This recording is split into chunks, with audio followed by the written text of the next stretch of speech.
Hi hello guys, ಎಲ್ಲ ಹೇಗಿದ್ದೀರಾ? ಚೆನ್ನಾಗಿದ್ದೀರಾ ಅಂತ ಭಾವಿಸ್ತಾ ಇದ್ದೀನಿ. ಎಲ್ರಿಗೂ ರಥಸಪ್ತಮಿ ಹಬ್ಬದ ಶುಭಾಶಯಗಳು. ಇವತ್ತು ನಾನು ಕಡಲೆಕಾಳು ಸಾರು ಹೇಗೆ ಮಾಡೋದು ಅನ್ನೋದನ್ನು ತೋರಿಸ್ಕೊಡ್ತಾ ಇದ್ದೀನಿ. ಮೊದಲಿಗೆ ಈರುಳ್ಳಿನ ಸ್ವಲ್ಪ ಡ್ರೈ ಮಾಡ್ಕೊಂಡಿದ್ದೀನಿ, ಎಣ್ಣೆಯಲ್ಲಿ ಹುರ್ಕೊಂಡಿದ್ದೀನಿ. ಇದಕ್ಕೆ ಬೆಳ್ಳುಳ್ಳಿನ ಆ್ಯಡ್ ಮಾಡ್ತಾ ಇದ್ದೀನಿ. 2 ತುಂಡು ಚಕ್ಕೆನ ಆ್ಯಡ್ ಮಾಡ್ಕೊಳ್ಳಿ. ಒಂದು ಅಕ್ರೋಟ್,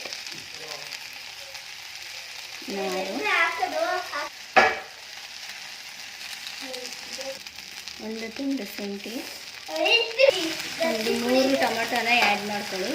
ಈಗ ಇದು ಮಸಾಲೆ ಎಲ್ಲ ರೆಡಿಯಾಗಿದೆ. ಈಗ ಇದನ್ನು ನೀಟಾಗಿ ನೈಸ್ ಪೇಸ್ಟಾಗಿ ರುಬ್ಕೊಳ್ಳೋಣ. ಈಗ ಒಂದು ಮಿಕ್ಸಿ ಜಾರ್ಗೆ ಒಂದು ಹಿಡಿಯಾಗೋಷ್ಟು ಕಾಯಿ ತುರಿನ ಸೇರಿಸ್ಕೊತಾ ಇದ್ದೀನಿ. 1 ಏಲಕ್ಕಿ, 1 ಸ್ಪೂನ್ ಗಸಗಸೆ,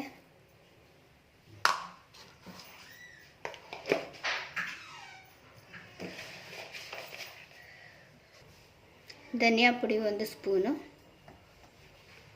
ಅಚ್ಚಕಾರದ ಪುಡಿ 1 ಸ್ಪೂನು, 2 ಸ್ಪೂನ್ ಅಚ್ಚಕಾರದ ಪುಡಿನ ಸೇರಿಸ್ಕೊತಾ ಇದ್ದೀನಿ.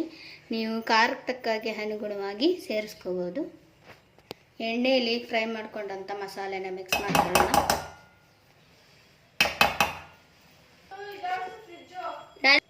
ಈಗ ಈ ಮಸಾಲೆನ ನೀಟಾಗಿ ನೈಸಾಗಿ ರುಬ್ಕೊಂಡು ಬರೋಣ ಬನ್ನಿ.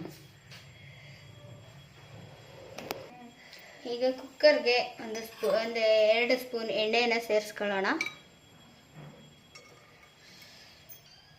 ಸಾಸಿವೆ, ಒಗ್ಗರಣೆ ಕೊಟ್ಕೊಳ್ಳೋಣ.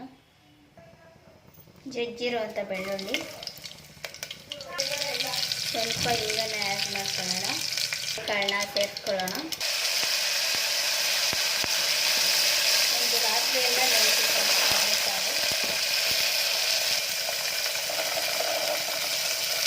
ನೀಟಾಗಿ ನೈಸಾಗಿ ರುಬ್ಕೊಳ್ಳೋಂಥ ಮಸಾಲೆನ ಸೇರಿಸ್ಕೊಳ್ಳೋಣ. ಸ್ವಲ್ಪ ನೀರನ್ನು ಆ್ಯಡ್ ಮಾಡ್ಕೊಳ್ಳೋಣ. ರುಚಿಗೆ ತಕ್ಕಷ್ಟು ಉಪ್ಪು,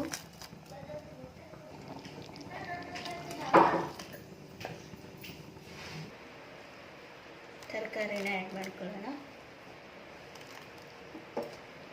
ಕುಕ್ಕರ್ ಲಿಡ್ನ ಕ್ಲೋಸ್ ಮಾಡಿ ಒಂದು 4 ವಿಷಿಲ್ ಬಡಿಸ್ಕೊಳ್ಳೋಣ.